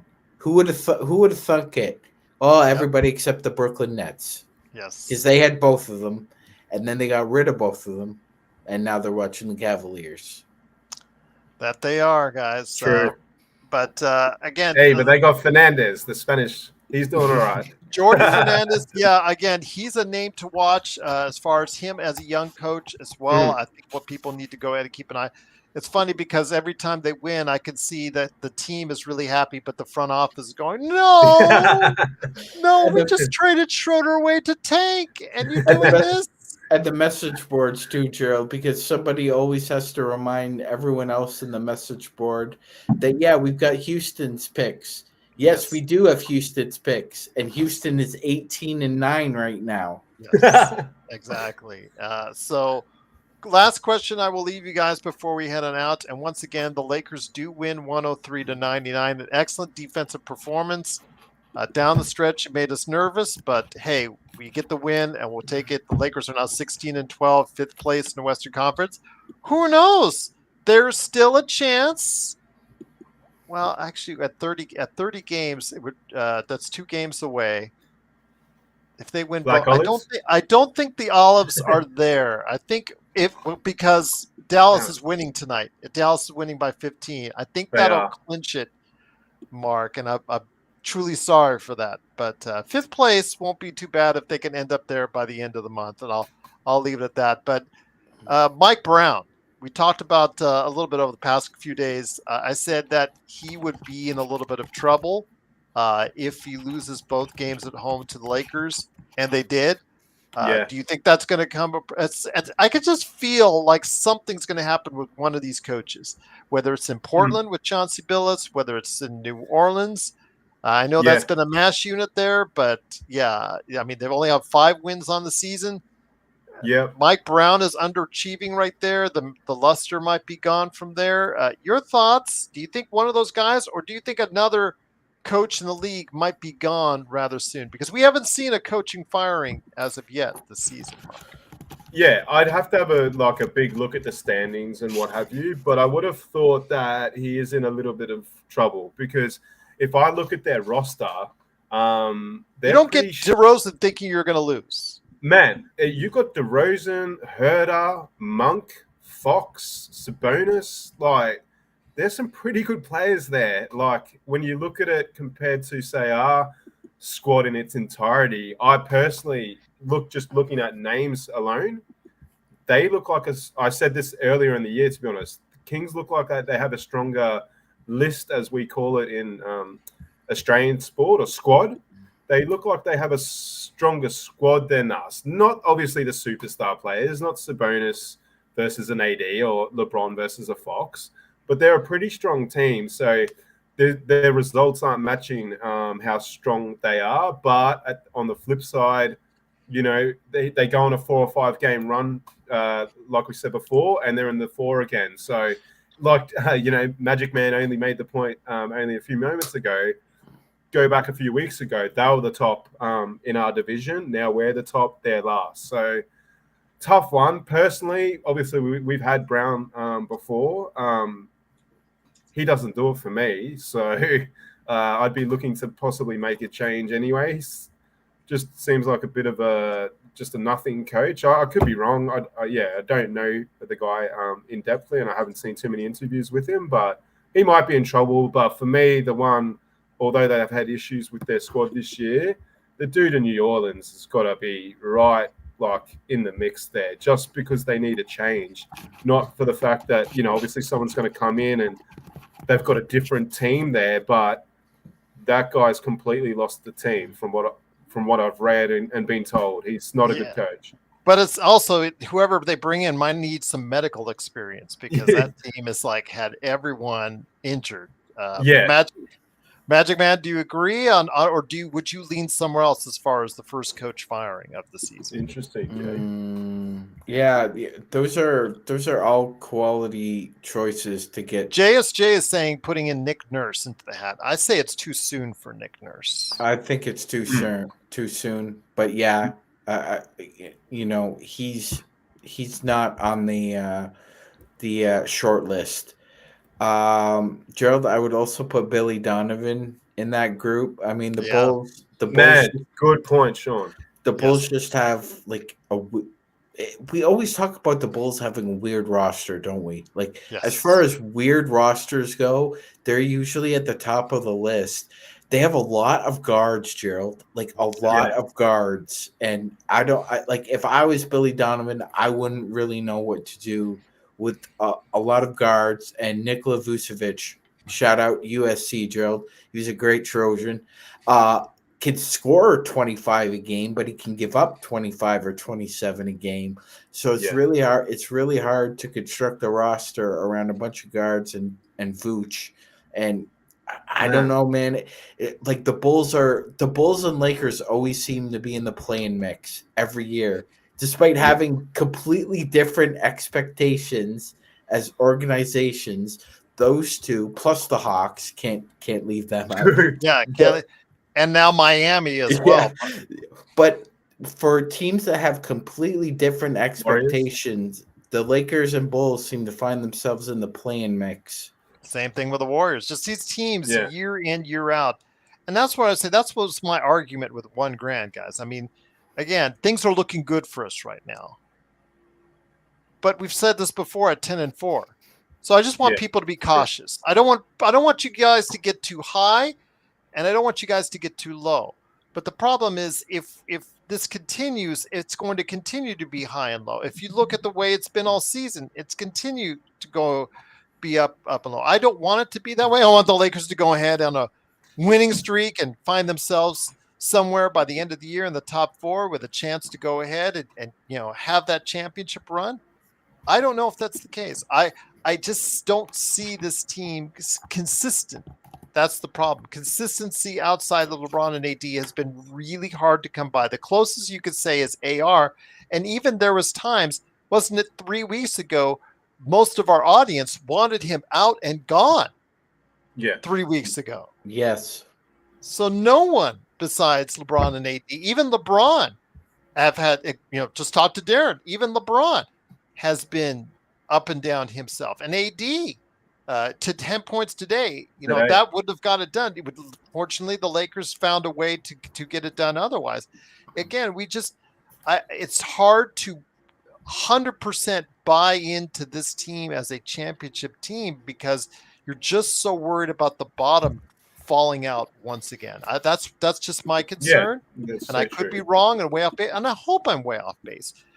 Seven said, I want this team to lose. I never want this team to lose. I want this team to win a championship. I'm all about championships. I've been here since the 70s as a fan. So don't tell me I want this team to lose. I want this team to be in the best position possible to win a championship. But sometimes that means taking a step back. But right now, if we're going to continue yo-yoing all year, then this is what you're going to get. You guys are going to love life here, like times like this, and in about a week or 2, you're not, because that's how it's been. I don't want it to be that way for you guys. I want at least you guys to have some kind of hope. I'm hoping they will put these things together. I'm hoping they will go ahead and since Joe's not here, I'm going to use hope a lot. I'm hoping they will go ahead and string some wins together and get to 20-14. They get to 20-14, 21-14, something like that. I think that's good. I'll take it. But again, is that a formula for a championship team? No. That's the problem. That's where we're at. It's not. It's just not. When we even think about it, like I was just thinking right then, we even think Denver's like we're ahead of Denver, obviously, on the standings and other teams, but because of their their height of or their ceiling, as they call it, we still feel like we're not really in the mix. So, no, the answer to that's no, Gerald. Last thing I want to cover with you guys is something you guys haven't said. Kurt Affair is I do not want to see the world burn, Kurt. I do not want to see the world. Although Heath Ledger's Joker is the best Joker I've seen ever. So yeah, shout out to him indeed. And rest in peace, along with Ricky Henderson today. Very tragic loss for the world of baseball indeed. But before we head on out, Sean, Mark, I want to hear your thoughts on this. You know how Quincy Olivari has been such a favorite of our audience. He's been such a favorite of our commenters. I don't know if anybody's noticed out there, but Quincy Olivari not only has he gotten the playing time or the opportunities really with the Lakers on the big squad, he just got a starting spot on the G League team taken away from him because the Lakers signed NBA veteran of 6 years, Devontae Graham, to go ahead and man the point. So it wasn't Bronny James, who at the time, before the 30-point game, was, I guess, he was averaging about 10 points a game or whatnot. It wasn't him that got the start, the move to the bench.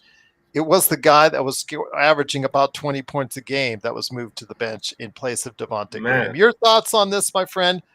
If you're Quincy Olivari, where are you at as far as is concerned? Because this doesn't bode well for his development. He is their sixth man coming off the bench. He is getting quality time still, 25, 28 minutes a game. But this can't be helpful in your mindset. We talk about Connect's mindset. Sean, I'll start with you first. Where are you at if you're Quincy Olivari? You're looking in the mirror, Gerald. You're looking in the mirror Yeah. because, yeah, look, I wasn't a fan of Devontae Graham to begin with, and then his NBA career ensued, and what happened. You know, you're a young guy, fresh out of college. Yeah, you shouldn't be replaced by a 29-year-old vet if your goal and aspiration is to make the big squad or a big squad. You can't be playing backup to Devontae Graham. It's just a point there. I mean, that's And up to you guys. If Devontae Graham was the Devontae Graham of 3-4 years ago with the Charlotte Hornets, before hearing that, dare I say it, that big contract that they always seem to earn, and then all of a sudden you see the decline right after. But Mark, your thoughts on that? I mean, I noticed our chat's like, wow, I didn't know that. I did not look at the box scores. yeah, Who was yeah. starting? Who wasn't? Man, and he signed a shoe deal only 3 weeks ago as well with Under Armour. Oh, sorry, Steph's company. Yes. Yeah. So, and since then I don't know, like honestly, that game that he did play, it's not enough to assess someone's future, obviously, but he was horrific. Like he was so nervous. Obviously, you're going to be nervous in your first NBA game, but remember he missed the rim by like 3 meters. He couldn't dribble. They've seen something. Honestly, they've seen something in those minutes, and they've gone, this guy's not going to be able to play at the NBA level. Something's happened. I mean, you can't go from scoring. Dalton's one thing. Dalton's playing at the NBA level. This guy was dominating the G League. You need to dominate the G League all the time until you get an NBA spot consistently. So I feel sorry for the guy. And maybe it was a bit of a aberration the start of the season for him. I'm not too sure. But he didn't look NBA ready when he came, and now he's lost his starting spot. Bronny's playing. Yeah, I mean, the whole Bronny thing's a funny thing to chuck in there because clearly Quincy should be playing ahead of Bronny, but he's not. And he's, look, shout out to Quincy. I feel sorry for him. I wanted him to be successful, but doesn't look like he's got much of a future with the Lakers now. Well, honestly, he's brutally honest. He is still their sixth man coming off the bench. Him and former son Jordan Goodwin are the guards coming off the bench. I think they're playing a 3-guard set because they had DeJuan Gordon in there along with Devontae Graham. And, of course, Bronny James. Man, that clutch 3-point shooter again from him. 6 points today, 0 of 3 from 3. 7 assists, though. 6 turnovers. That genetic trait seemingly has been passed down, if that's the case. And I know that Zangerstein said we saw him, make some good passes as far as the alley-oops and of course, him also being available for alley-oops. I understand what athletic gifts he has, guys, but maybe, again, playing Devontae Graham around him, like Zangerstein was saying, was something catering to Bronny as opposed to, what they want out of Quincy Olivari. It's clear this franchise still wants to go ahead and prioritize Bronny, and I understand that they have a financial commitment more into him than they do anyone else on that G League roster, so I can understand why they're going to try and give every chance of availability and platform for him to succeed for Bronny James over anyone else on the South Bay Lakers, Sean. I understand that, Gerald. Yes, it's a business, and at the end of the day, you have to prioritize business and commerce, and it's a decision that we all bemoan and deride.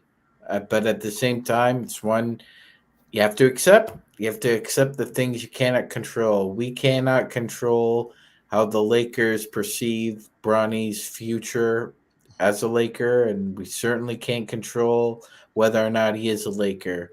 That being said, to me, he's a G League player, Gerald, and I don't think. Look, I've seen a lot of athletes in my day. At best he's average. And in I think he's order above average athlete. I think he's above average athlete. I think he's pretty good. He's got some pretty good ups at this point in time. He's still very young. for an Sean. NBA player, Yeah, you say would be above average, Gerald? I For think an he NBA player. for above average athleticism. But that doesn't translate to well to being a player that can be out there on the floor. I mean, look at him right now. He still can't hit a Well, three I to mean, save his life. So. I'll just give a quick comp here, Gerald. Matthew Dellavedova and Bronny are probably listed at around the same size, but Dellavedova is a scrappy guy, and he plays really hard. I mean, and I would say Matthew is a below average athlete in the NBA, but he had something. He had something that teams used. I mean, he played on the Cleveland Cavaliers with LeBron James. He played on the Milwaukee Bucks with Giannis. Like, he had something. He had heart, Sean. Yeah. What does Bronny have that he brings to the court, Gerald, beyond the name and, like you said, the above average athleticism? I don't see a guy who's willing to have dirt under his fingernails, like scratch and claw. It's almost like an entitlement. Like, I'm Bronny James, so I shouldn't have to dive on the floor. Shouldn't have to dig for loose balls. Shouldn't have to do that. Well, you're on the floor. You're required to do that. It's part of your job. Like, it wasn't beneath Dennis Rodman, Ron Artest, Dennis Johnson, Larry Bird, Magic Johnson, James Worthy, Michael Jordan, Scottie Pippen, James. I could go on and on. It wasn't beneath any of those guys to dive and scratch and claw for loose balls, hurt people if necessary to grab boards. But like you said, Joe, he's still just a kid. Need to give him some time, but I wouldn't bet on him. Well, again, it goes back to Lou Dort is what 6'2", but he's made himself a premier player in this league based off his defense. Yeah, he's not that big. He's not that big. He's not that tall. He plays so much bigger than that because he does. He's learned how to do that. Learned how to use his body effectively. He uses his quickness on defense.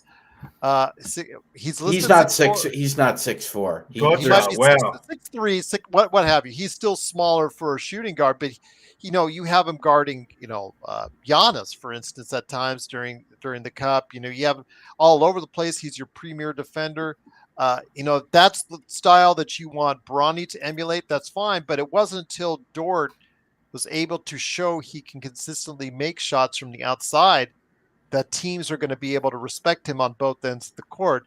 He has to get to that point. Otherwise, it's going to be very hard for him to succeed at an NBA level. And I hope he gets there. I really do. I hope he proves Joe and me and everybody who's been so hard on that wrong.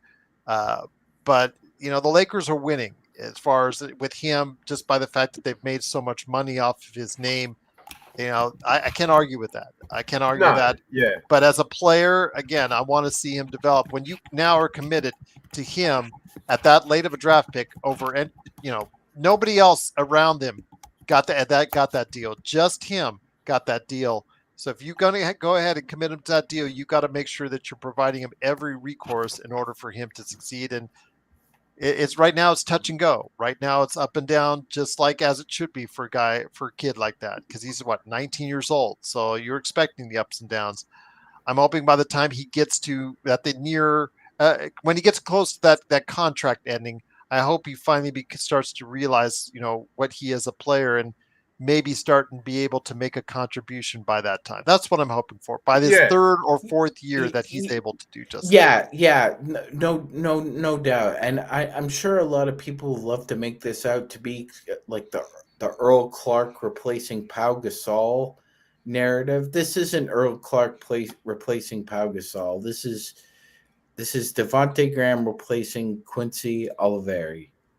Yeah, again, he's still getting 25 to 28 minutes. I want to make sure he let everybody know he's still getting shots coming off the bench tonight. He did get 10 shots, 3 of 8 from 3. Quincy Oliveri still scored 18 coming off the bench in 28 minutes. It's just, I don't know what kind of conversation that you had with him, but for a young kid, he seems to be handling it okay. and I True. still wish him the best. But yeah, I just wanted to give you guys an update because I know you guys are really Good rooting call. for the kid. Everybody in Hell the yeah. chat, everybody out there, I just wanted to give you an update of what's going on.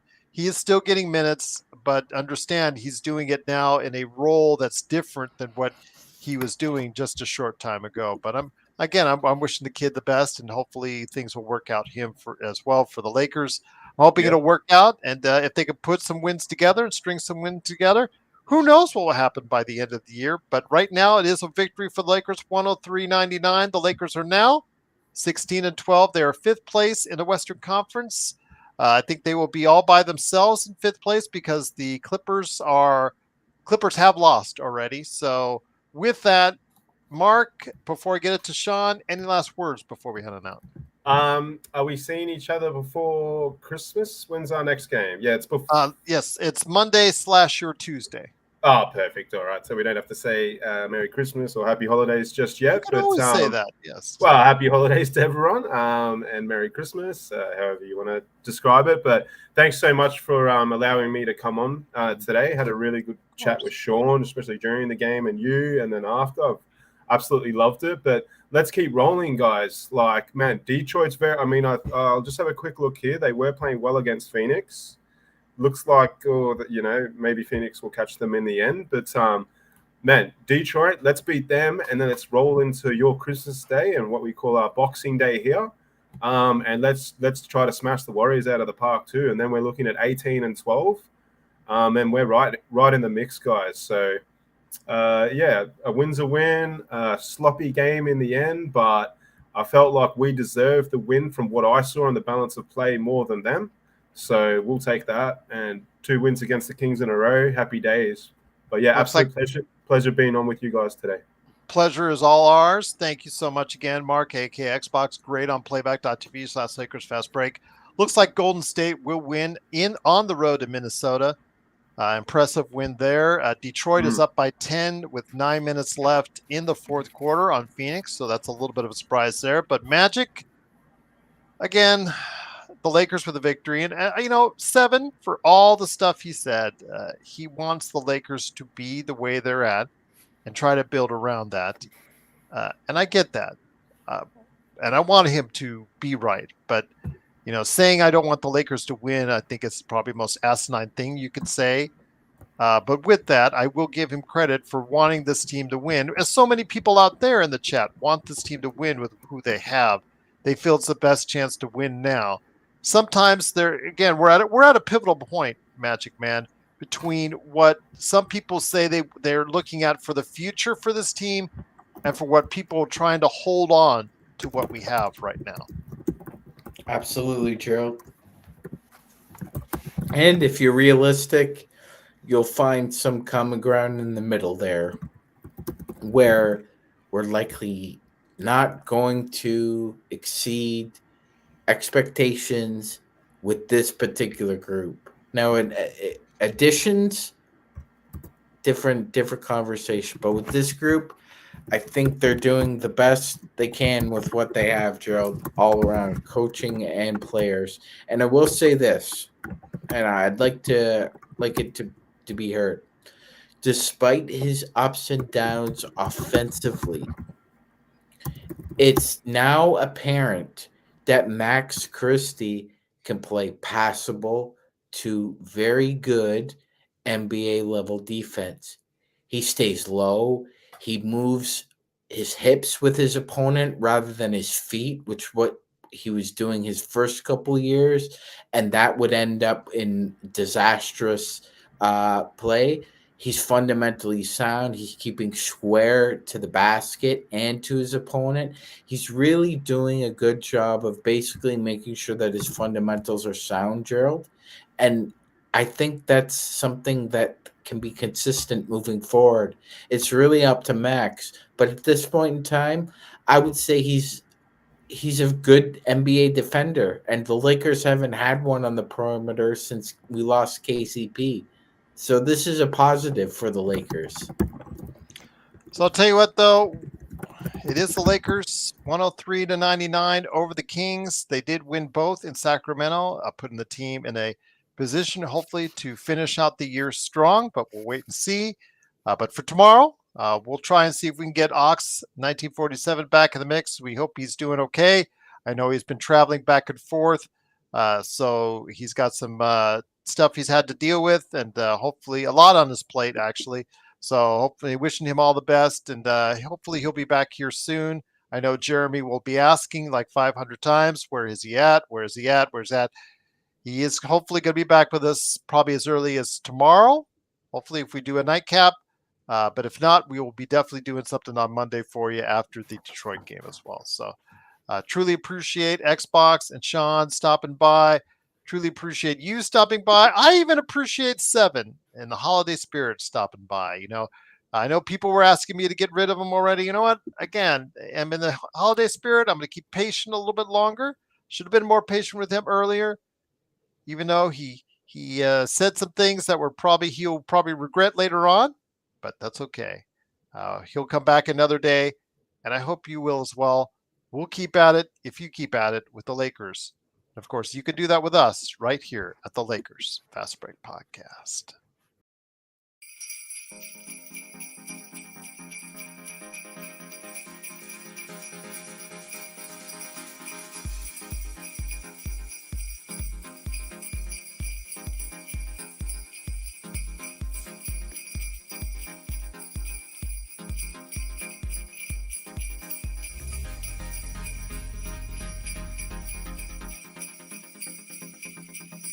Ho, ho, ho!